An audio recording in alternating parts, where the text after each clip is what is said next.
আসসালামু আলাইকুম, আশা করি সকলেই ভালো আছেন। তো আমরা এখন যেটা শিখবো সেটা হচ্ছে সিমপ্লেক্স মেথড, যেটা হচ্ছে আমাদের এলপিপি এর অত্যন্ত গুরুত্বপূর্ণ একটা টপিক। এবং এটা বলা চলে এলপিপি এর হচ্ছে কি বলে, এটাকে হৃৎপিণ্ড বলা যায় সিমপ্লেক্স মেথড। এবং আপনাদের পরীক্ষায় সিমপ্লেক্স মেথডের কোশ্চেন এটা জোর বিজোর মানে না, সিমপ্লেক্স মেথড সবসময় পরীক্ষায় আসে। এখন সিমপ্লেক্স মেথডের পরে আরেকটা মেথড আছে বিগ্যাম মেথড, সেটা সিমপ্লেক্স মেথডেরই একটু ডিফারেন্ট কেস। দেন আপনি আবার পড়তে হবে টু ফেজ সিমপ্লেক্স, এবং আপনি এরপরে পড়তে হবে ডুয়েল সিমপ্লেক্স। তাহলে টোটালি সিমপ্লেক্সের চারটা পার্ট। এই চারটা পার্ট আপনাকে খুব ভালো করে আয়ত্ত করতে হবে। চারটা পার্ট থেকে দেখা যায় গ বিভাগে চারটা কোশ্চেন চলে আসে, অথবা তিনটে আসে, অথবা দুইটা 100% আসে। সো এইখান থেকে এই সিমপ্লেক্স মেথড থেকে যেটা স্টার্ট হবে, এটা যেখানে কি শেষ হবে, এই টোটাল এই রেঞ্জ থেকে আপনার পরীক্ষায় 30 অথবা 20 নাম্বার কনফার্ম আসবে। সো আপনি যেটা করবেন, আমি আপনাকে সিমপ্লেক্স মেথডের 100 ম্যাথ করাবো না, ম্যাথ করাবো একটা, এবং ওই একটা ম্যাথই আপনি শিখবেন, যেন ওই একটা ম্যাথ করে বাকি যে কোনো ম্যাথ আসলে আপনি সেই প্রসেসিং এ আগাইতে পারেন। সো আপনার কাছ থাকবে এই ম্যাথটা ভালো করে বোঝা এবং অন্য আরো 2-4টা ম্যাথ আপনি প্র্যাকটিস করা। এই এলপিপি এর ফেড কোর্স আমাদের টোটাল 14টা ক্লাস হবে, আর এটা হচ্ছে আমাদের এলপিপি 3 নাম্বার ক্লাস। এর আগে দুটো ক্লাস আমাদের ফেড ব্যাচে হয়ে গেছে, তো 3 নাম্বার ক্লাসটা আমি ফ্রি করে দিচ্ছি, যেন সিমপ্লেক্স মেথডে যে ভয়টা আপনাদের এটা দূর হয়ে যায়। সো সিমপ্লেক্স মেথডে আমরা যেটা করব সেটা হচ্ছে একটা ম্যাথ আমাদের, এটা আসছে 2021-এ আসছে, 21-এ ম্যাথটা আসছে, গ বিভাগে আসছে। সো এই ম্যাথটা দিয়ে আমরা নিয়মটা শিখবো। সিমপ্লেক্স মেথডের এই প্রবলেমটা দিয়ে আমরা সিমপ্লেক্সের নিয়মটা শিখবো, কিভাবে সিমপ্লেক্স মেথডে একটা কোশ্চেন সলভ করা যায়। সো আমরা এখন এই সমীকরণটা একটা ওখানে দেখি। তো এখানে বলছে আপনাকে ম্যাক্সিমাইজেশন প্রবলেম। তাহলে এই যে এই প্রবলেমটা হচ্ছে ম্যাক্সিমাইজ প্রবলেম। প্রবলেমটা কিসের? Maximise problem. তো ম্যাক্সিমাইজ প্রবলেমের ক্ষেত্রে আমরা যেটা করব, আমাদের কোনো কিছুই চেঞ্জ করতে হবে না, যা আছে তা নিয়ে কাজ শুরু করব। এখন দেখেন, এই যে এইখানে less than or equal, right? তো লেস দেন অর ইকুয়াল হলে আমরা এখানে একটা চলক যোগ করব। লেস দেন অর ইকুয়াল এটা আমরা একটা চলক যোগ করব। এখানে ঘটনা হচ্ছে, আমরা এলপিপির সিমপ্লেক্স মেথড যখন সমাধান শুরু করব, তখন আমরা এই সমীকরণ জোট থেকে একটা টেবিল তৈরি করব, তাই তো? তো এই টেবিল তৈরি করার কৌশলটা আমরা এখন শিখব। তার আগে আমি এই সমীকরণগুলোকে, এই সমীকরণ জোটটাকে একটু নতুন পৃষ্ঠায় নিয়ে যাই। হ্যাঁ, তো কোশ্চেন হচ্ছে, এই যে সমীকরণ জোট, এই সমীকরণ জোটের সমাধান মানে অনন্য কিনা এটাও জিজ্ঞেস করছে, এবং সিমপ্লেক্স পদ্ধতিতে সমাধানটা নির্ণয় করতে বলছে। তো অনন্য কিনা সেটা আমরা সিদ্ধান্ত নিব, আগে আমরা সমাধানটা করি। সমাধান করার জন্য আমাদের প্রথমত এই যে এই অসমতাগুলোকে সমতা বিধানে রূপান্তর করতে হবে। তো সমতায় রূপান্তর করার জন্য আপনাকে যেটা করতে হবে, যখন দেখবেন এখানে লেস দেন আছে, মানে লেস দেন অর ইকুয়াল আছে, তখন এটা হচ্ছে কম আছে, এই পাশটা কি আছে? কম আছে। তাহলে কম থাকলে কি, এই কমতি জিনিসটা যোগ করতে হবে। তাহলে আমরা কি করব, এই যে কমতি, এখানে কমতি চলক সংযুক্ত করব। তাহলে এই দুটাতে কমতি চলক সংযুক্ত করব। যদি এইদিকে থাকতো, উল্টা সাইন থাকতো, তাহলে আমরা কি বাড়তি চলক যোগ করব। এইটুকু আশা করি বুঝছেন। এগুলা একেবারে প্রথম দিকের পড়া, আগের চ্যাপ্টারগুলোর পড়া। সো আমরা আগের চ্যাপ্টারগুলো যেহেতু পড়ে আসছে, এটা নিশ্চয়ই বুঝবো। যখন এটা লেস দেন থাকবে, এই চিহ্ন থাকবে, তখন এই পাশে আমরা কমতি চলক সংযুক্ত করব। আর যখন এটা এই চিহ্ন থাকবে, তখন আমরা এই পাশে কি করব? বাড়তি চলক সংযুক্ত করব। তো সংযুক্ত করব, কথাটা হচ্ছে সংযুক্ত করব। যখন বাড়তি কথা বলবো তখন আমরা হচ্ছে বিয়োগ দিব, আর যখন কমতি বলবো তখন আমরা যোগ দিব। এখন বইয়ের মধ্যে এখানে চলক যে নতুন যেগুলো আনা হয়, ওগুলোকে S1 S2 দ্বারা প্রকাশ করছে। আমরা ভাই S1 S2 কোনো ধার ধারবো না, আমরা সব চলককে x দিয়ে প্রকাশ করব। এবং কিভাবে করব সেটা একটু দেখি আমরা। তাহলে এখন আমরা এখানে দেখি শর্ত 2, শর্ত বা সাবজেক্ট 2 এবং 3 শর্ত। আচ্ছা, এখানে দ্বিতীয় শর্ত, হ্যাঁ দ্বিতীয় শর্ত ও। আচ্ছা, তো এখন এখানে প্রথম ও দ্বিতীয় শর্তে কি করতে হবে? প্রথম ও দ্বিতীয় শর্তে আমরা দুইটা চলক সংযুক্ত করতে হবে। তো চলকগুলো কি? কমতি চলক। কেন? কারণ আমার এই পার্টটা ওই পাশের চেয়ে কম আছে। কম থাকলে কমতি চলক, বেশি থাকলে বাড়তি চলক। মাথাটা একটু খাটাবেন। হ্যাঁ, তো কম কম যেহেতু আছে, তাহলে আমরা এখানে প্রথম ও দ্বিতীয় শর্তে কমতি চলক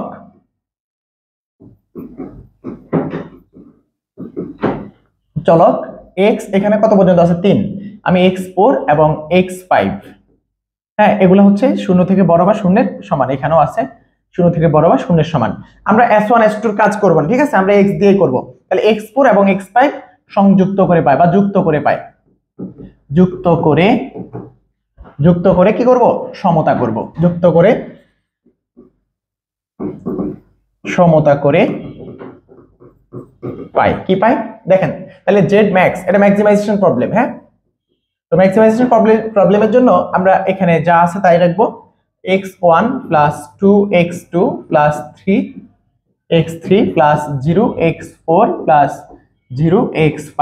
ওই যে নতুন করে আমি দুটো চলক যোগ করব এর নিচে এদের সাথে, তো আমরা প্রত্যেকটা সমীকরণে সবগুলো চলককে এনশিওর করব আছে। এটা হচ্ছে প্রথম কাজ। তাহলে এরপরে দেখেন শর্ত বা সাবজেক্ট টু। সাবজেক্ট টু হচ্ছে কত, x1 প্লাস 2x2 প্লাস আর হচ্ছে প্লাস 3x3, দেন আমরা নতুন দুটো চলক আনছি না, তাহলে চলক আমরা কি করছি, আমরা এই যে শর্ত, প্রথম শর্তে কমতি চলক x4 এবং দ্বিতীয় শর্তে যোগ করব হচ্ছে কত, x5। তাহলে এখানে আমরা নতুন করে আনবো হচ্ছে x4 প্লাস 0x5, প্রত্যেকটা চলক প্রত্যেকটা সমীকরণের মধ্যে নিয়ে আসবো। যেহেতু এটা কম ছিল এজন্য এই বাড়তি অংশ যোগ করে সমান হবে, এই বাড়তি অংশের মান আমরা পরে বের করব। তাহলে ইকুয়ালস টু কত, ইকুয়ালস টু হবে 8।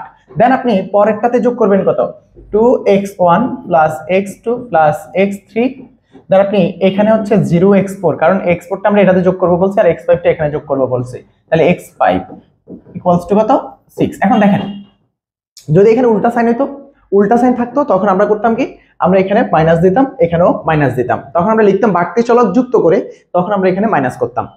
ঠিক আছে, আশা করি এটা বুঝতে পারছেন। তো এখন আমরা অসমতাকে সমতায় রূপান্তর করলাম।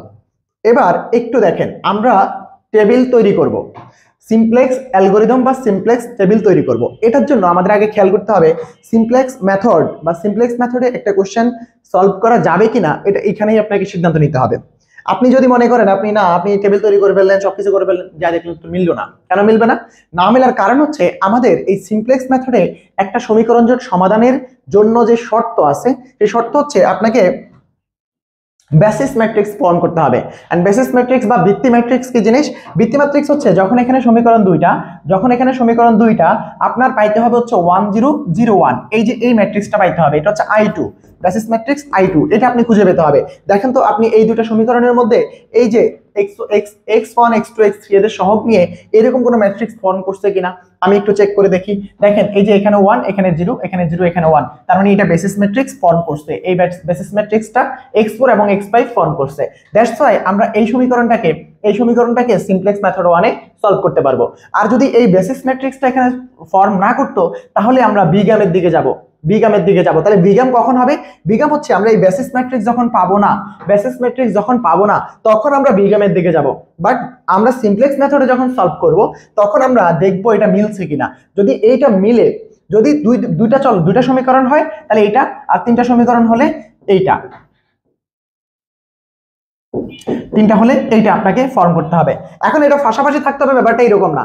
মনে করেন এখানে 1 0 এখানে 0 1 আছে, তাও এটা ফর্ম করছে। মোট কথা হচ্ছে আমাদের এই দুইটা কলাম পাইতে হবে কোথায়, এটা হচ্ছে এক একজন এক এক কথা বলে, এটাকে আমি বলছি হচ্ছে বেসিস ম্যাট্রিক্স, যেটা আমরা আইডেন্টিটি ম্যাট্রিক্সের সাথে কানেক্ট করছি, বাট এটা আইডেন্টিটি ম্যাট্রিক্স এক্স্যাক্টলি না।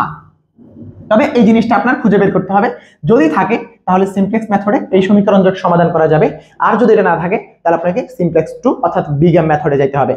আশা করি এটা ক্লিয়ার। এখন আমরা এটা টেবিল তৈরি করতে পারবো। তাহলে এটার সিমপ্লেক্স মেথডে টেবিল যখন তৈরি করতে যাবেন, টেবিলটা আপনারা অনেকভাবে তৈরি করেন, কিন্তু আমি টেবিলটা আমার মতো করে তৈরি করব, যেভাবে সহজ হয়। আপনি যেভাবেই করেন সেভাবেই সঠিক, শুধু আপনি যেভাবে কমফোর্ট ফিল করেন আপনি ওটাই করবেন, এই হচ্ছে আমার রিকোয়েস্ট, ঠিক আছে। এখন টেবিল তৈরি করার ক্ষেত্রে আমরা যেটা করব, তাহলে সিমপ্লেক্স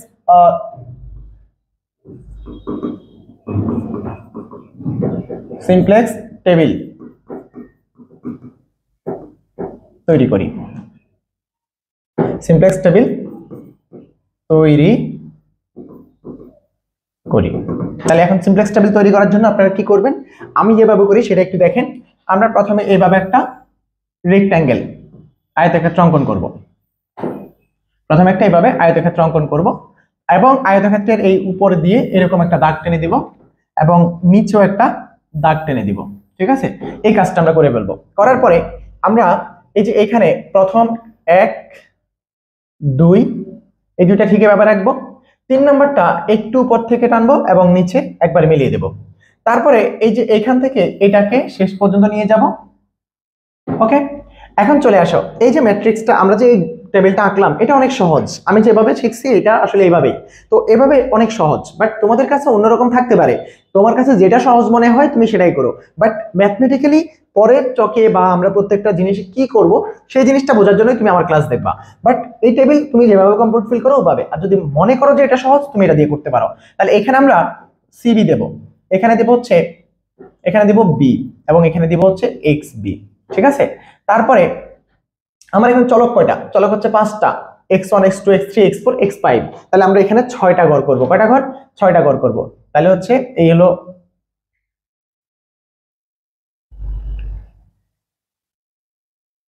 আচ্ছা এখানে ঘর করার দরকার নেই, চলক যেহেতু 5টা আমরা এখানে ঘর করে ঘর করব না, আমরা এভাবেই কন্টিনিউয়াসলি লিখে দেব। এখানে হচ্ছে আমার, আচ্ছা ঘরই করি, আমরা ঘর করব এখানে।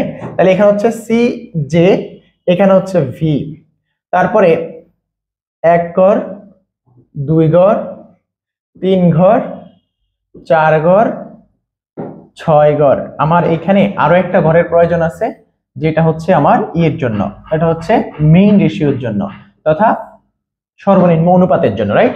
এই যে এটা হচ্ছে আমাদের সিমপ্লেক্স অ্যালগরিদমের যে চার্ট তৈরি করা, এই চার্ট। তো এই চার্টটা আশা করি আপনারা তৈরি করা জানেন। এখন এখানে কি হবে, এই যে সিজে, সিজে সিজে হচ্ছে আমার এই যে জেড ম্যাক্স এর সহগগুলো, জেড ম্যাক্স এর সহগগুলো হচ্ছে সিজে। তাহলে সিজে কত, প্রথমটাতে আছে 1, তারপরটাতে আছে 2, তারপরটাতে আছে 3, তারপরে আছে 0 এবং 0,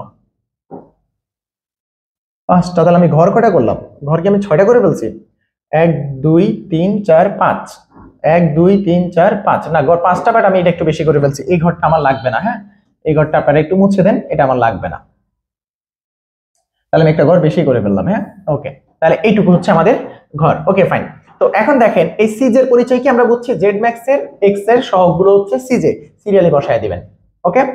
এবার আসেন আমার এখানে এই ভি কে, ভি হচ্ছে সমীকরণের ওই পাশের মানগুলো, তাহলে সমীকরণের ওই পাশের মানগুলোকে এই যে এখানে খেয়াল করেন, এই যে bx ইকুয়ালস টু b, আমরা ম্যাট্রিক্সে বলছিলাম bx ইকুয়ালস টু কি b, এরকম করে বলছিলাম না। তাহলে এই যে bx ইকুয়ালস টু b, তার মানে এই পাশটা হচ্ছে bx আর এটা হচ্ছে কি b, তাহলে b হচ্ছে কত আমার 8 এবং 6 হচ্ছে b। তো এখন এই vx কারা, bx কারা সেটা আমরা পরে আনবো, আগে আমরা এই ঘরগুলো পূরণ করব, সব সময় আমরা এই ঘরগুলো আগে পূরণ করব। তাহলে b কে b আমরা লিখলাম, এবার v এর পাশে কারা আসবে, এই সমীকরণগুলোর যে সহগ তারা আসবে, অর্থাৎ এখানে হবে alpha 1, alpha 2, alpha 3, alpha 4, alpha 5। এখন দেখো এই যে এই প্রথম সমীকরণে 1 2 3 1 0, তাহলে 1 2 3 1 এবং 0, এটা হচ্ছে প্রথম সমীকরণের সহগগুলো। আর নিচে হবে দ্বিতীয় সমীকরণের সহগ কত, 2 1 1 0 1, আশা করি এটা বুঝছি। এখন দেখো আমাদের বেসিস ম্যাট্রিক্স যেখানে ফর্ম করছে, বেসিস ম্যাট্রিক্স যেখানে ফর্ম করছে সেখানে একটু খুঁজে বের করো। এই যে এটা হচ্ছে আমাদের বেসিস ম্যাট্রিক্স, তো এই বেসিস ম্যাট্রিক্সের উপরে কারা আছে, উপরে আছে আলফা 4 এবং আলফা 5, এই তারাই হচ্ছে এই ভি। তাহলে আলফা 4 এবং আলফা 5 হচ্ছে আমার কে ভি। এখন দেখো বি এর আনুষঙ্গিক x কত, এটা এই যে আলফা 4 এর আনুষঙ্গিক x হচ্ছে x4 এবং আলফা 5 এর আনুষঙ্গিক x হচ্ছে x5, আশা করি এইটুকু বুঝছেন।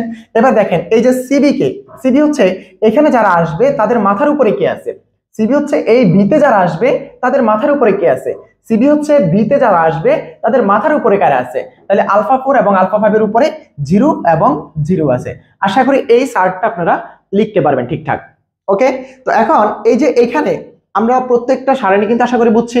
এখন আমি আরেকবার একটু রিপিট করি, দেখেন আমরা এখানে সিমপ্লেক্স মেথড পড়তে আসছি, সিমপ্লেক্স মেথডটা আপনার কাছে প্রথমবারে অনেক কঠিন লাগতে পারে, এটার কারণ হচ্ছে আপনি এখানে অনেকগুলো ছোট ছোট ছোট ছোট কাজ একসাথে করতেছেন, কিন্তু আপনি যখন এই ম্যাথটা একবার শিখে যাবেন এবং এরপরে একবার দুইবার প্র্যাকটিস করে ফেলবেন, আমি শিওর আপনার কাছে সিমপ্লেক্স মেথডের মতো এত সহজ অঙ্ক এই লিনিয়ার প্রোগ্রামিং এ আর থাকবে না। সো আপনি একটু ধৈর্য সহকারে ক্লাসটা দেখেন, আপনার প্রত্যেকটা জিনিস আপনি ক্লিয়ারলি বুঝে যাবেন। তো আমি আরেকটু বলি, আবার একটু বলে দেই, সিবি হচ্ছে কে, সিবি হচ্ছে একটা কলাম হবে, যে কলাম আমরা এটা একটু পরে বলবো, আমরা শুরু করবো কোথায়, এখান থেকে। তাহলে এই সিজে, সিজে হচ্ছে জেড ম্যাক্স বা জেড মিনিমাম যাই থাকুক, এই যে আমাদের অবজেক্টিভ ফাংশনের চলকের সহগগুলো হচ্ছে সিজে এই সারিতে বসবে। তো এইখানে ঘর কয়টা হবে, এখানে হচ্ছে এখানে যতগুলো চলক থাকবে তার চাইতে একটা বেশি ঘর হবে, কারণ কি, কারণ এই ঘরটাতে চলক বসে না, এই ঘরটাতে চলকের নাম বসে, তো এই ঘরটা বাড়তি আর বাকিগুলো চলকের জন্য। তারপরে এখানে কারা আসবে, এখানে হচ্ছে আলফা 1 আলফা 2 আলফা 3 আলফা 4, এরা হচ্ছে সমীকরণ যতগুলো থাকবে তাদের সহগগুলো নিচে বসবে, ঠিক আছে। তাহলে এই যে বি হচ্ছে সমীকরণের ওই পাশের সংখ্যাগুলো, তাহলে বি আর 6, 8 আর 6 বি। এবার এই যে 8 এর সাথে সহগগুলোকে এরা নিয়ে আসলাম, তারপরে এই যে 6 এর সাথে সহগগুলো কারা নিয়ে আসলাম। দেন আমার এখানে এই যে বেসিস ম্যাট্রিক্স ফর্ম করছে এই দুইজন, এদের মাথার উপর যারা আছে তারা হচ্ছে বি, এটা হচ্ছে কলাম বিতে যাবে, তাহলে বি কলামে আসছে আলফা 4 আলফা 5, এবং তাদের মাথার উপরে যারা থাকবে তারা হচ্ছে সিবি তাই এসে বসছে আলফা 4 আলফা 5 এর মাথার উপরে জিরো দুইটা, এবং এদের আনুষঙ্গিক চলক যেটা সেটা হচ্ছে এক্স বিতে x4 x5 আসছে এদের কারণে। আশা করি এই চার্টটা আপনারা ক্লিয়ারলি বুঝে গেছেন। তো এখন আসেন আমাদের এখানে আমরা সমাধানের জন্য আমরা আরেকটু পরে সমাধানের কথা বলবো, কিন্তু তার আগে আমাদের কিছু জিনিস আরো বের করতে হবে। এই যে এখানে যে গড়টা আছে এই গড়টার নাম হচ্ছে Z J minus C J. তো সি জে আমার কাছে আছে, জেড জে মানে কি, এই যে এটা হচ্ছে Z1, এটা কি, এটা হচ্ছে আমার Z1, এটা হচ্ছে আমার জেড সরি এখানে একটু বলি, এই যে এই ঘরে আমার হচ্ছে এই ঘরে Z1 কত, জেড জে কত। তো জেড জে বের করার নিয়ম হচ্ছে, জেড জে সূত্র হচ্ছে এটা, জেড জে সূত্রটা একটু দেখেন, জেড জে ইকুয়ালস টু হচ্ছে C B into alpha J, অর্থাৎ আমি সিবি কলামটা গুণ করব কার সাথে, আলফা জে। অর্থাৎ আমি যদি এই ঘরের জন্য নেই, এই ঘরের জন্য জেড জে বাইর করি, তাহলে এই যে এটা হচ্ছে 1 2 হচ্ছে আলফা জে, তাহলে আলফা জের সাথে এই সিবির গুণ হবে, আলফা জের সাথে সিবির গুণ হয়ে এখানে বসবে হচ্ছে Z1। তাহলে আমি যদি বলি Z1 কত, তাহলে Z1 কত হবে, জেড জে হচ্ছে কি সিবি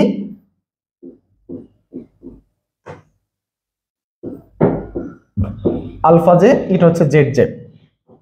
তাহলে আমরা Z1টা বের করি। আমি এখন একটু বিস্তারিত করতেছি কারণ আপনারা এটা শিখতে আসছেন, পরের বার আপনারা এগুলা ধরে ধরে করে ফেলবেন। তাহলে এখানে দেখেন Z1 ইকুয়ালস টু কত, সিবি আলফা 1 ইকুয়ালস টু আমরা কি লিখবো, আলফা 1 এ কারা আছে 1 আর 2 আছে, তাহলে 1 আর 0 গুণ হলে 0 এবং 0 আর 2 গুণ হলে 0। আশা করি এটা বুঝছেন, এটা হচ্ছে Z1টা আমার 0 আসছে। একইভাবে Z2 বের করেন, Z2 দেখেন এখানে দুটো 0 আছে, এই দুটোর সাথে গুণ করে যোগ করে দেন তাহলে 0 আসবে। তারপরে এখানে 0 আছে, এই দুটোর সাথে যোগ করে দেন, যোগ করে গুণ করে দেন, গুণ করে যোগ করে দেন, Z3ও 0 আসবে। এখানে দুটোই 0, এখানে আপনি যাই আনেন গুণ করে যোগ করলে 0 আসবে, তাহলে Z4টাও 0। আশা করি আপনারা বুঝছেন, Z5ও 0 হবে। তো আমি আবার একটু বলি খেয়াল করেন, জেড জে হচ্ছে কে, জেড জে হচ্ছে সিবি কলাম এবং আলফা কলাম গুণ করে আলফা যদি 1 হয় তাহলে হচ্ছে Z1, আলফা কলাম যদি 2 নাম্বারটা নেন তাহলে পাবেন হচ্ছে Z2, আলফা যদি 3 নাম্বার কলামটা নেন তাহলে হচ্ছে Z3। আশা করি এই ব্যাপারটা ক্লিয়ার হয়ে গেছেন। তো আমরা এই যে Z1 Z2 Z3 Z4 বের হয়ে গেছে, এখন এই ঘরটাতে কে বসবে, এই ঘরটাতে বসবে Z1 মাইনাস C1। তো এই যে C1 তো এইটা C1, এটা যে C যে মানে কি C1 C2 C3 C4 C5, তাহলে এই C1 হচ্ছে 1, আমার Z1 তাহলে কত আসছে, আমার Z1 আসছে 0, তাহলে 0 থেকে এই 1 বাদ করলে আমরা পাই হচ্ছে কত -1। আশা করি এটা বুঝছেন, তাহলে ZJ মাইনাস CJ কি বুঝছি। এবার দেখেন আমার Z2 কত 0, আর C2 কত, C2 হচ্ছে 2, তাহলে 0 থেকে 2 বিয়োগ করলে -2, আমার Z3 হচ্ছে 0, Z3 0 থেকে 3 বিয়োগ করলে কত -3। আমার হচ্ছে Z4টা কত, Z4টাও 0, এখানে আছে কত 0, তাহলে হবে 0। আপনি মাথায় রাখেন এই যে বেসিস ম্যাট্রিক্সের নিচে সবসময় 0 আসবে। হিসাব করে দেখেন Z5 0, এটাও 0, বিয়োগ করলে 0, তাহলে ZJ মাইনাস CJ আমরা বুঝে গেছি। এখন আমার কি সলিউশন কি এখানেই আসবে, এটা কি সমাধান না, এখানে এসে আপনাকে একটু অপটিমাল কন্ডিশন চেক করতে হবে। কারণ অপটিমাল কন্ডিশন কি বা অপটিমাল কন্ডিশন স্যাটিসফাইড কিনা আমরা একটু দেখব। অপটিমাল কন্ডিশন স্যাটিসফাইড কিনা সেটা দেখার জন্য আমাদের জানতে হবে যে যদি ম্যাক্সিমাইজেশন প্রবলেম হয় তাহলে এখানে একটু একটা নোট লেখেন, এই যে এটা হচ্ছে, এগুলো হচ্ছে ইম্পর্টেন্ট, এই যে এই জিনিসগুলো আপনারা খুব ভালো করে মনে রাখতে হবে ভাই, এগুলো ভালো করে মনে রাখতে হবে। আপনি মনে রাখেন ফর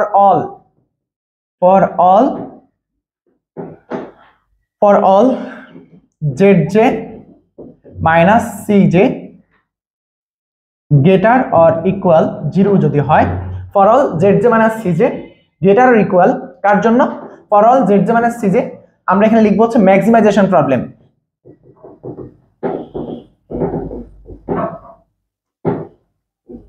ম্যাক্সিমাইজ যদি থাকে, আমার প্রবলেমটা যদি হচ্ছে সর্বোচ্চকরণ হয়, ম্যাক্সিমাইজের জন্য আমরা হচ্ছে ZJ মাইনাস CJ সবগুলোকে কি করতে হবে, 0 থেকে বড় বা 0 সমান নিয়ে আসতে হবে, 0 থেকে বড় বা 0 সমান নিয়ে আসতে হবে। এখন আমাদের দেখেন এই ZJ মাইনাস CJ গুলো এই চার্টের মধ্যে, আর এখানে যদি মিনিমাইজ হতো তাহলে এটা হচ্ছে লেস অর ইকুয়াল না, শুধু লেস দেন হলে মিনিমাইজ প্রবলেম। তাহলে মিনিমাইজ প্রবলেমের ক্ষেত্রে আমরা চেক করব সবগুলো যেন 0 অপেক্ষা ছোট হয়, আর ম্যাক্সিমাইজ প্রবলেমের ক্ষেত্রে আমরা চেক করব কি সবচেয়ে সবগুলো কি জিরো অপেক্ষা যেন বড় হয়। এখন আমার এখানে কিন্তু দেখেন জিরো অপেক্ষা ছোট অনেকগুলো আছে, জিরো দুইটা আছে কিন্তু জিরো অপেক্ষা ছোট অনেকগুলো আছে। সো জিরো অপেক্ষা বড় হওয়া লাগবে, তার মানে আমাদের এটা অপটিমাল কন্ডিশন স্যাটিসফাইড না, অপটিমাল কন্ডিশন স্যাটিসফাই করে নাই। তাহলে আমরা কি করব, আমরা আরেকটা সার্ট তৈরি করব, আমরা আরেকটা সার্ট তৈরি করব, সেটা আলাদাভাবে করতে পারো, সেটা একসাথেও করতে পারো। তো আমরা যেহেতু এটা একসাথে করব, তাহলে একসাথেটাই আমরা শিখি।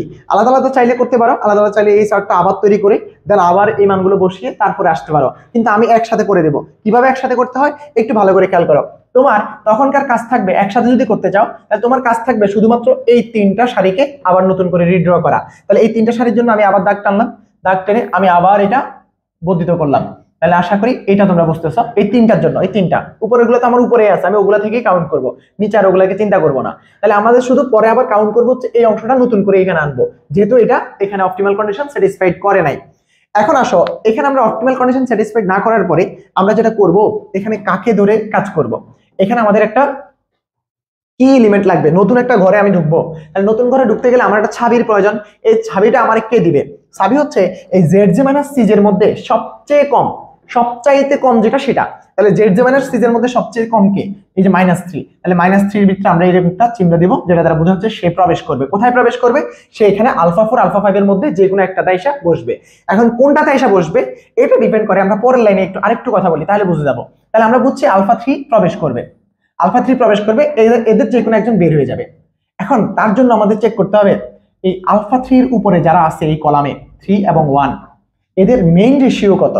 মেইন রেশিও কিভাবে বের করে, মেইন রেশিও হচ্ছে, মেইন রেশিও এই যে এখানে আমি একটু লিখে রাখি, মেইন রেশিও বলতে একবারে সর্বনিম্ন অনুপাত বা সর্বনিম্ন অনুপাত, হ্যাঁ min ratio RATIO equals to হচ্ছে B by alpha J, B by alpha J, B by alpha J. তাহলে এখন দেখো এই যে আমি এই সারির জন্য যদি মিন রেশিও বের করতে চাই, এই সারির জন্য যদি মিন রেশিও বের করতে চাই, ওর B হচ্ছে 6 এবং আলফা জে কত, এই যে আলফা জে হচ্ছে 1। তাহলে এই 1 দ্বারা এই 6 কে ভাগ করলে কত হবে, 1 দ্বারা 6 কে ভাগ করলে এর মিন রেশিও হচ্ছে 6। এখন দেখো এখানে আছে 3, এর জন্য মিন রেশিও বের করতে গেলে কি করতে হবে, 8 কে ভাগ করতে হবে 3 দ্বারা, তাহলে হচ্ছে আমাদের 8/3। এখন দেখো এই মিন রেশিও গুলোর মধ্যে সর্বনিম্ন কে, মিন রেশিও গুলোর মধ্যে সর্বনিম্ন হচ্ছে 8/3, এই দুজনের মধ্যে 6 বড় এটা ছোট। তো যেই ছোট সেই সারি বরাবর, যেই ছোট সেই সারি বরাবর তোমরা বোঝার স্বার্থে এরকম করে একটা দাগ টেনে নিবা পেন্সিল দিয়ে, পরে আবার মুছে দিও। তাহলে এভাবে একটা দাগ টেনে নিবা, তাহলে এভাবে দাগ টেনে নিবা এবং আমাদের যে কলামটা প্রবেশ করবে সেই কলাম বরাবর একটা দাগ টেনে নিবা। তো যেখানে এরা ইন্টারসেক্ট করবে, তারা পরস্পরকে যখন ছেদ করবে, ওই বিন্দুটাই হচ্ছে আমাদের কি এলিমেন্ট। তাহলে আমরা ছেদ করছে 3 তে, সো 3টা হচ্ছে আমাদের এই চক থেকে পরের চকে যাওয়ার জন্য কি এলিমেন্ট। এখন কি এলিমেন্টকে দিয়ে আমরা বুঝতে পারবো যে আসলে আমাদের α4 এবং α5 এর মধ্যে কাকে আমরা বের করব। এখন α3 তো প্রবেশ করবে, কিন্তু কাকে বের করব সেটার জন্য আমাদের কাজ থাকবে যে কি এলিমেন্ট, এই কি এলিমেন্টকে 1 বানানো, কি এলিমেন্টকে 1 বানানো এবং ওই কলামে বাকি কোনো উপাদান অশূন্য থাকবে না। তাহলে কি এলিমেন্ট যেটা সেখানে অশূন্য উপাদান সে নিচে থাকবে শুধু, আর সবাই হয়ে যাবে শূন্য এবং তার মান হবে হচ্ছে 1। তাহলে এই কি এলিমেন্টকে 1 বানাইতে গেলে আমরা এই পুরো সারিকে কি করতে হবে, 3 দ্বারা ভাগ করতে হবে। তা আমি আগে এই লাইনটা একটু লিখি, তারপর আমরা এখানে যে কাজটা করব সেটা একটু দেখি। হ্যাঁ, তাহলে আমাদের প্রথম এই যে এটা, তাহলে এটার জন্য আমাদের কি করতে হবে, আমাদের হচ্ছে লম্বা দাগগুলো টানতে হবে আর নিচেরটা আগে টেনে ফেলি, নিচেরটা নিয়ে আমাদের কোনো ঝামেলা নাই, নিচেরটা থাকুক। আর এখানে হচ্ছে একটু লাইনগুলো সমানে সমানে টানার চেষ্টা করবা, তাহলে হচ্ছে তোমাদের জন্য সুবিধা হবে। আর এই যে এখান থেকে তো পুরোটা টানবা, তাই তো, ওকে, সমানে সমানে টানলে তোমাদের জন্য সুবিধা হবে, মাথায় রেখো, তাহলে তুমি একসাথে চার্টটা আঁকতে পারবা। আর যদি সমান সমানে না হয় তাহলে কিন্তু তোমার জন্য বিপদ হয়ে যাবে। সো বি কেয়ারফুল, একটু কষ্ট হইলেও একটু দাগগুলো ঠিকঠাক টানার চেষ্টা করবা। ওকে, তো এখন চলে আসি আমরা এই যে এখানে তো আমাদের সিবি আসবে, তো সিবি কে আসবে সেটা আমরা পরে, যে আমাদের ঘর হচ্ছে প্রথম কাজ কি, প্রথম কাজ হচ্ছে আলফাগুলো নিয়ে কাজ করা, প্রথম কাজ কি আলফাগুলো নিয়ে কাজ করা। তাহলে এখন আমরা প্রথমে কি এলিমেন্ট নিয়ে কথা বলছিলাম, তো কি এলিমেন্টকে কত করব বলছে 1, তাহলে কি এলিমেন্টটা যেখানে আছে সেখানে আমি 1 বসায় দিই, পরের ছকে বসালাম 1। এন্ড কি এলিমেন্টকে 1 করার জন্য আমি কি করছি, 3 দিয়ে ভাগ করছি, তাহলে এই সারি সবাইকে 3 দ্বারা ভাগ করে দিবা। তাহলে এই যে 1 কে যদি 3 দ্বারা ভাগ করি তাহলে 1/3, এখানে 0 কে 3 দ্বারা ভাগ করলে 0, 2 কে 3 দ্বারা ভাগ করলে 2/3, 1 কে 3 দ্বারা ভাগ করলে 1/3, 8 কে 3 দ্বারা ভাগ করলে 8/3।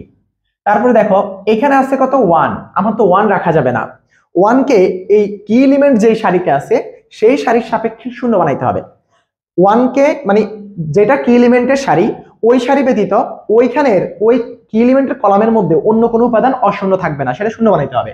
তাহলে এই ওয়ানকে শূন্য বানাবো, তাহলে ওয়ানকে শূন্য বানাইতে হলে কি করতে হবে, আমার ওয়ানকে শূন্য বানাইতে হবে কি এলিমেন্টের সারির সাপেক্ষে।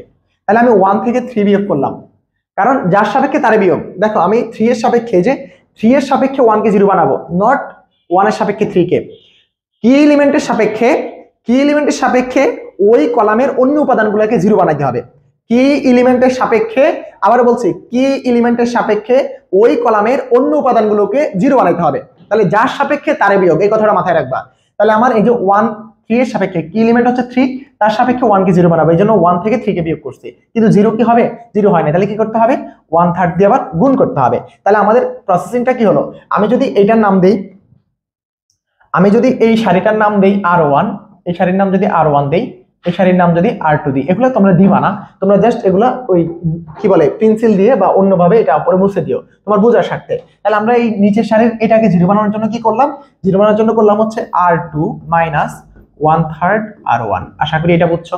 তাহলে এই R2 মাইনাস 1/3 R1 আমাদের করতে হবে প্রত্যেকটা এলিমেন্টের জন্য। দ্বিতীয় সারির এখন নতুন করে চেঞ্জ হবে, এই যে দ্বিতীয় সারিটা R2 প্রাইম, এটা এখানকার R2 প্রাইম, এই যে এইটা হবে এই শর্ত এইটা দিয়ে। তাহলে এটার মান কি, এটার মান আমরা একটু বের করি। তাহলে এটা তো শূন্য হয়ে যাবে, কারণ এটা শূন্য বানানোর জন্যই তো আমাদের অপারেশনটা। তাহলে এটা শূন্য বানায় ফেলছি, এই অপারেশনটা করে। এখন এই অপারেশন করে আমরা কি করছিলাম, R2 থেকে 1/3 R1 বিয়োগ করছি। তাহলে এটা হলো R2 থেকে 1/3 R1, তাহলে এটা 0 থেকে 1/3 R1। তাহলে আমার আছে এক পাশ R2 তে আছে 0, এখানে R2 তে আছে 0, আর এটা হচ্ছে 1/3 ইনটু R1, তাহলে মাইনাস 1/3 ইনটু R1 আছে 1, তাহলে 1/3। তাহলে 0 মাইনাস 1/3 মানে কি, মাইনাস 1/3। তাহলে এখানে হবে মাইনাস 1/3। আশা করি বুঝছো। তারপরে এখানে দেখো R2 হচ্ছে 1 আর এটা হচ্ছে 0, তাহলে 0 এর সাথে 1/3 গুণ করে বিয়োগ করলে আসলে 1ই থাকবে। আশা করি এটা বুঝছো। তারপরে এখানে চলে আসো, আমাদের হচ্ছে কি করতে হবে, এটা মাইনাস 1/3 R1। তাহলে এই যে 1 মাইনাস 1/3 ইনটু 2, এই যে এখানে যেহেতু 2 আছে, তাহলে আমরা কি করতে পারি, 3 একে 3, 3 থেকে 2 গেলে 1, 1/3। আশা করি বুঝছো। তো আমাদের এখানে হবে 1/3। তারপরে এখানে আসো, R2 হচ্ছে 2 মাইনাস 1/3 R1, তো 2 থেকে 1/3 ইনটু 1, তার মানে 1/3, তাহলে হচ্ছে 3 দুগুণে 6, 6 থেকে 1 গেলে 5/2, তাহলে আমাদের এখানে হবে 5/2।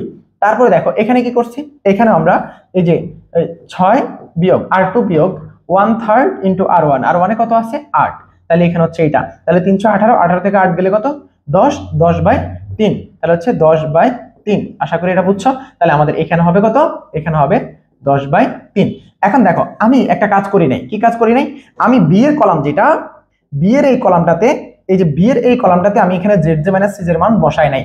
তুমিও বসাবা না প্রথম দিকে, পরের দিকে তুমি হিসাব করে বসাও। কেন বসাবে না, কারণ জেড জে মাইনাস সিজ বলতে আমরা আসলে এইগুলাকে বুঝবো, বি এর কলামটাকে না। তাহলে যদি আসলে বি এর কলামটা আমি এটা বসাইতাম, ধরো কোনো এক কারণে আমার এখানে মান আসলে হচ্ছে -6 আর এগুলা সব পজিটিভ আসা পড়ছে ম্যাক্সিমাইজেশন প্রবলেমে, তখন তুমি বলবা জেড জে মাইনাস সিজ তো সবগুলো 0 পক্ষে বড় আসে নাই, তখন তোমার ঝামেলা হয়ে যাবে। তখন স্টুডেন্টরা এখানে আসলে ভুল করে ফেলে, যে এটাকে তারা জেড জে মাইনাস সিজে ধরে বসে থাকে।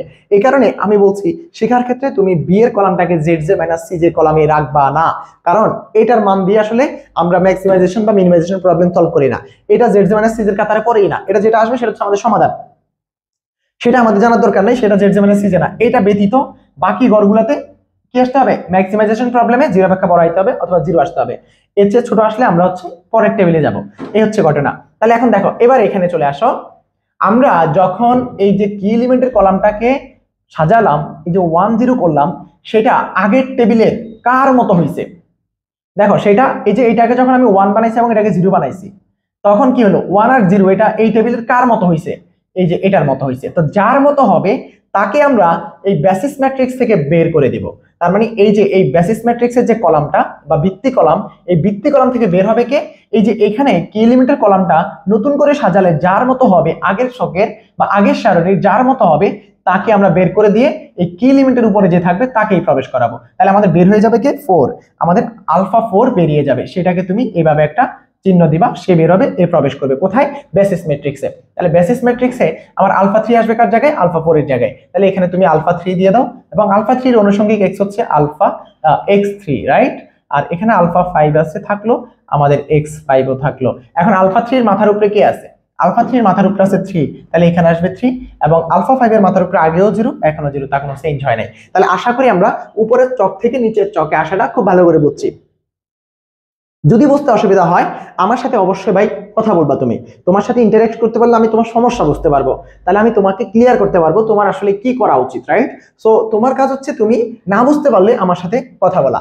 আচ্ছা, তো এখন এই ঘরগুলো আমি আপাতত লিখতেছি না, পরবর্তীতে আমরা যখন প্র্যাকটিস করব তখন আমরা এগুলো লিখবো, এখন আপাতত লেখার দরকার নেই। আর পরীক্ষার হলে না লিখলেও সমস্যা নাই, তুমি উত্তর বের করতে পারবা এগুলো ছাড়াও। এখন আসো আমাদের Z J minus C J আবার আগের মতো করে বের করবো।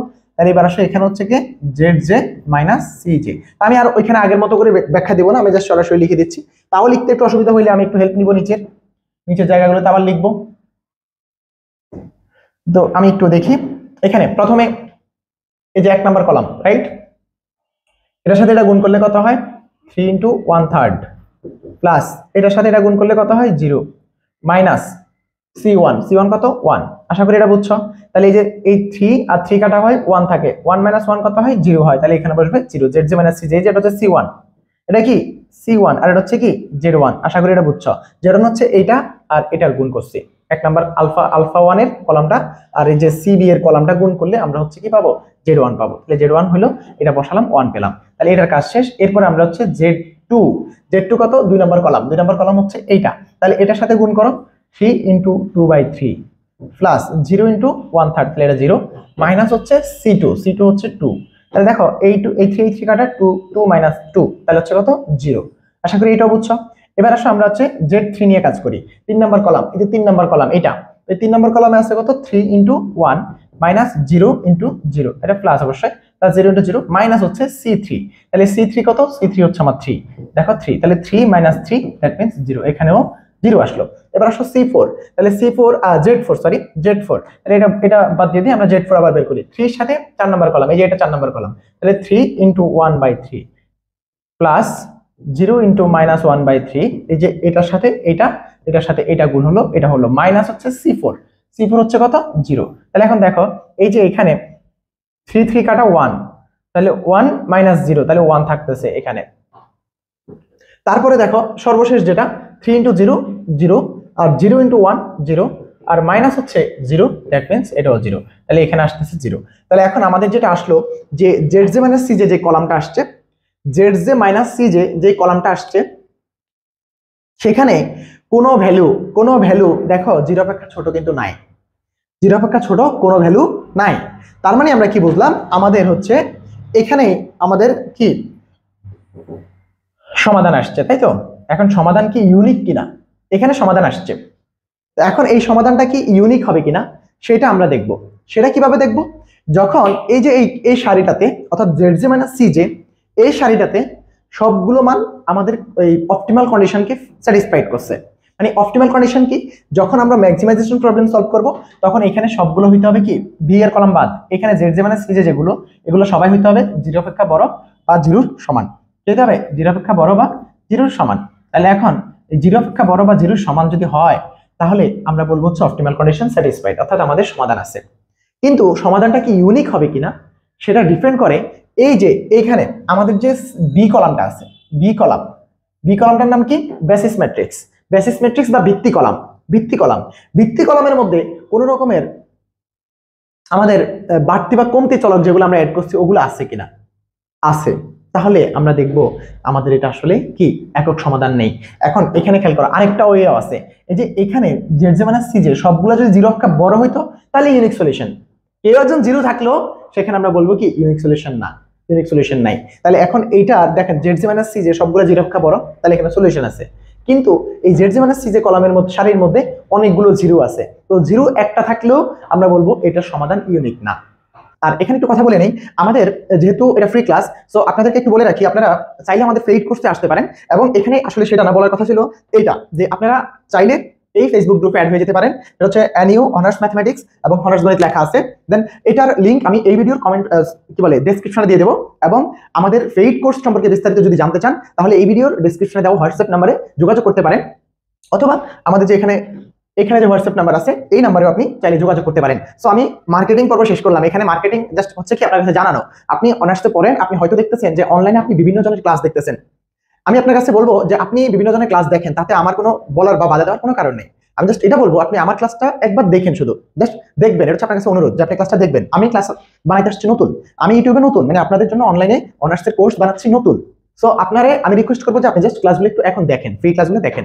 যদি আপনার ভালো লাগে তাহলে আপনি ফ্রি ক্লাস কিনবেন, আপনি অন্যদের থেকে কিনতে পারেন, যেখানে আপনার ভালো লাগে সেখানেই কিনেন, সমস্যা নেই। জাস্ট আপনার কাছে আমি বলে রাখলাম যে আপনি একটা দুটো ক্লাস দেখেন, যদি আপনার ভালো লাগে এবং এই আমার পড়ানোর মেথড যদি আপনার ভালো লাগে আপনি অবশ্যই কোর্স কিনতে পারেন, এটা হচ্ছে আপনার কাছে আমার অনুরোধ। বাট এই ক্লাসগুলো আমি আপনাদের জন্য যেভাবে দিচ্ছি আপনি অন্যান্য ক্লাসগুলোর সাথে কম্পেয়ার যেন করতে পারেন যে আপনি আসলে বুঝতেছেন কিনা। এখন দেখো আমরা এখানে কি দেখলাম, আমরা এখানে অবনিয়াদী চলককে অবনিয়াদী চলক হচ্ছে যারা এখানে আছে, এখানে নাই কিন্তু আমাদের ইয়েতে অসমতার মধ্যে ছিল। তো এখানে কি আছে, এখানে আছে x3 এবং x5, x3 এবং x5, কিন্তু x5 আমরা কৃত্রিম চলক হিসাবে আমরা পরবর্তীতে এই চলকটা অ্যাড করছি, এটা বাড়তি বা কমতি চলক ছিল। সো এটা আমাদের অবনিয়াদী না, অবনিয়াদী হচ্ছে যেগুলা আমাদের প্রশ্নে ছিল। প্রশ্নে কারা ছিল, প্রশ্নে x1 x2 x3 ছিল, তার মধ্যে এখানে শুধু x3 আসছে, x2 আর x1 নাই, তার মানে x2 আর x1 এর মান 0। তাহলে আমরা কি বলতে পারি, x2 আর x1 এর মান 0, কিন্তু তাদের যে কলাম এই যে আলফা 1 আলফা 2 এই কলামে z যে মানে c এর মান কি আসছে, 0 আসছে। তাহলে আমরা কি বলবো, যেহেতু সকল z যে মানে c যে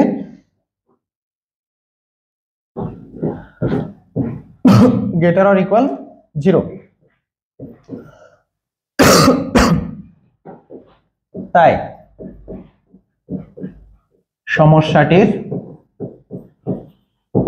চূড়ান্ত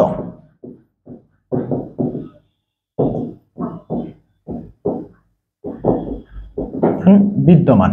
ওকে, আবার কিন্তু অবুনিয়াদী, আচ্ছা চূড়ান্ত সমস্যা বিদ্যমানের পরে এদিকে আমাদের একটু কথা লিখতে হবে, সমাধান বিদ্যমান। সুতরাং x3, এই যে x3 এর মান হচ্ছে এইটা এবং x5 এর মান এটা। আমাদের x5 যেহেতু আমাদের z এর মধ্যে আছে, কি z এর মধ্যে x5 এর সাথে শূন্য আছে, এইজন্য আমাদের z max বের করতে ওটা লাগবে না। তাহলে x3 সমান কত, x3 সমান হচ্ছে 8/3 এবং তুমি লিখতে পারো x5 = 10/3। এখন z max equals to এই x এর x8 এর সরি আর বাকি যেগুলো আছে x1 equals to 0, x2 equals to 0, এগুলো হচ্ছে নাই যেহেতু এগুলো 0, তাহলে এগুলো 0। এখন দেখো z max এর মধ্যে আমরা এগুলো মান বসাবো। তো z max টা কেমন ছিল, আমাদের z max টা ছিল প্রশ্নের মধ্যে একটু ব্যাক যেতে হবে। প্রশ্নের মধ্যে ছিল হচ্ছে z max হচ্ছে x1 + 2x2 + 3x3, তাহলে 3x3 আর বাকিগুলো তো শূন্য হয়ে যাবে, আমাদের দরকার নাই। x3 এর মান যেহেতু আছে 3x3, তাহলে আমাদের z max ছিল হচ্ছে x1 + 2x2 + 3x3। তো x1 এর সাথে তো 0, তো 0 এগুলো বসলে তো 0 হয়ে যাবে। তাহলে আমার থাকবে কত, 3 × x3, x3 এর মান কত 8/3, অর্থাৎ 3 3 কাটা z max হচ্ছে 8। তাহলে আমাদের ম্যাক্সিমাম ভ্যালু হচ্ছে 8 আসছে। কিন্তু এখানে কিন্তু এই সমস্যাটা কি এই সমাধানটা কি ইউনিক নাকি ইউনিক না, যেহেতু কিন্তু অবুনিয়াদী চলক x1 এবং x2 এর zj - cj = 0 হওয়ায় সমাধানটি অনন্য নয়। আশা করি আমরা সিমপ্লেক্স অ্যালগরিদমের এই ম্যাথটা খুব ভালো করে বুঝছি এবং পরবর্তীতে আমরা সিমপ্লেক্স অ্যালগরিদমের আরো একটা ম্যাথ করব, তারপরে আমরা বিজ্ঞান মেথড করব। তো সিমপ্লেক্স অ্যালগরিদমের এখানে আমার সার্ট একটা হইতে পারে, দুইটা হইতে পারে, তিনটা হইতে পারে। আমি আবার একটু দেখাচ্ছি আপনাদেরকে, এই সার্টটা যারা আঁকতে পারেন তাদের কাছে সামনের যে কটা আছে সিমপ্লেক্স, বিজ্ঞান, dual simplex, two phase simplex, প্রত্যেকটা জিনিস একেবারে সহজ হয়ে যাবে। সো আপনাদের আজকের হোমওয়ার্ক হচ্ছে, যারা ফেড ব্যাচের স্টুডেন্ট তাদের হোমওয়ার্ক হচ্ছে এই চার্টটা আপনারা কে কত এক্সপার্ট এই চার্ট সম্পর্কে আমাকে আপনাদের যে এই কাজটা অবশ্যই আমাকে করবেন। আপনারা ওই ক্লাসের শেষে ওই ক্লাসের মধ্যে আপনাদের গুগল ড্রাইভে আপনারা এটা হচ্ছে আপলোড করে দিবেন আপনাদের নিজেদের খাতা, অথবা আমাকে হোয়াটসঅ্যাপে আপনাদের ছবি পাঠাতে পারেন যে কে কত দ্রুত করতে পারেন। আর কোনো প্রবলেম যদি থাকে পেইড ব্যাচের স্টুডেন্টরা আমার হোয়াটসঅ্যাপে যোগাযোগ করে আমাকে প্রবলেমটা অবশ্যই অবহিত করবেন। তো ভালো থাকবেন, আসসালামু আলাইকুম। পরের পর্বে আবার দেখা হচ্ছে।